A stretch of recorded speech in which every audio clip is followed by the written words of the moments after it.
আজ পল্লবী থেকে মেট্রোতে উঠলাম। উঠে যখন যাচ্ছিলাম প্রচুর পরিমাণ ভিড় ছিল, মানুষের অনেক ধাক্কাধাক্কি করে টিকিট কাটছি।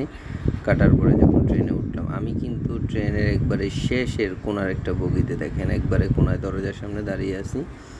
আর এত পরিমাণ মানুষের ভিড় ছিল, মানে যেদিকে নজর দেই শুধু মানুষ আর মানুষ। দেখেন মেট্রোতেও মানুষ, রাস্তায় এত পরিমাণ যানজট ছিল, একদম মাত্রার অতিরিক্ত যানজট ছিল।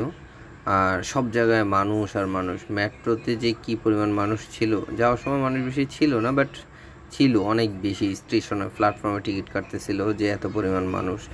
আর আমি যখন বিজয় সরণি চলে যাই, দেখেন বিজয় সরণিতে কী একটা বাজে অবস্থা ছিল মানুষের। আমি হাঁটতে হাঁটতে যখন বের হচ্ছি, এই যে মানুষগুলো দেখেন বসে আছে, ওরা টিকিট কাটতে পারছে না, সেই জন্য ওরা এইভাবে বসে আছে টিকিটের জন্য। মানে গরমে মানুষ পুরো অস্থির হয়ে আছে, দেখলেই পুরা অবাক হয়ে যাবেন কী যে একটা বাজে অবস্থা মানুষের যাচ্ছিল। তা আমি মেট্রো স্টেশন থেকে বের হইতেছিলাম, আর বের হওয়ার পরে যে দৃশ্যটা দেখলাম, দেখেন এটা হচ্ছে বিজয় সরণির অবস্থা। আমি মেট্রোর দোতলা থেকে ভিডিওটা করলাম। এত পরিমাণ মানুষ, হিউজ পরিমাণ মানুষ, মানে একদমই পুরো অবাক করা কাহিনী। গাড়ি তো চলতে পারবে না, হ্যাঁ হেঁটেই মানুষ পার হতে পারছে না। তো পরে কী করলাম, নামলাম। সিঁড়ি দিয়ে নামার পথে দেখতেছি যে মানুষ যেভাবে নামতেছে, মানুষের ভিড় তো হওয়ারই